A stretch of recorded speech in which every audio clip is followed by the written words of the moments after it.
With increasing global temperatures due largely to man-made emissions, the time seems more and more relevant to discuss the source of the largest percentage of these emissions, the energy sector.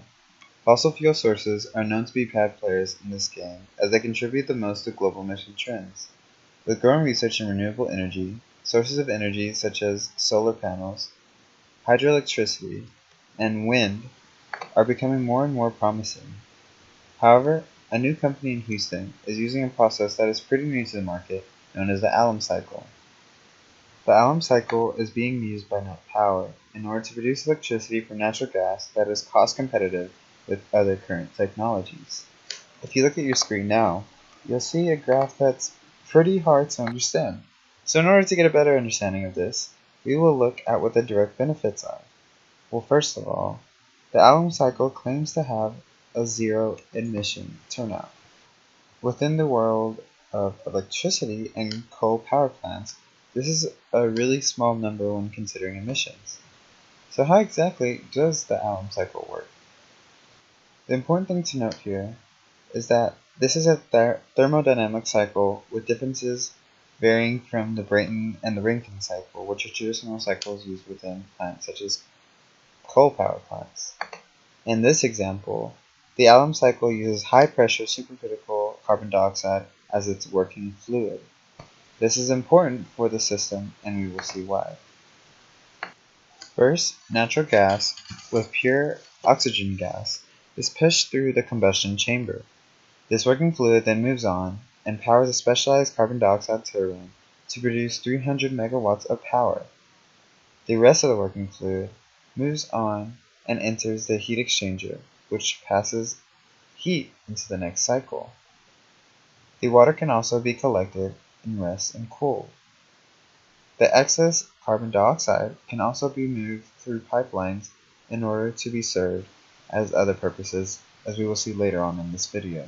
This Allam cycle has 4 main advantages that we want to focus on. The CO2 capture is inherent since the system functions most efficiently with the use of high-pressure supercritical carbon dioxide. Therefore, the carbon dioxide is either recycled to the system or sent off to be used in the recovery of oil. Because the Net Power plants run on CO2 working fluid rather than steam-based, water usage is only used for cooling. By switching to air cooling, Net Power plants become net producers of water. Also, the semi-closed loop of the system allows for the elimination of air pollutants, including carbon dioxide, NOx, SOx, mercury, and particulate matter. All this is made possible by the use of oxy-combustion.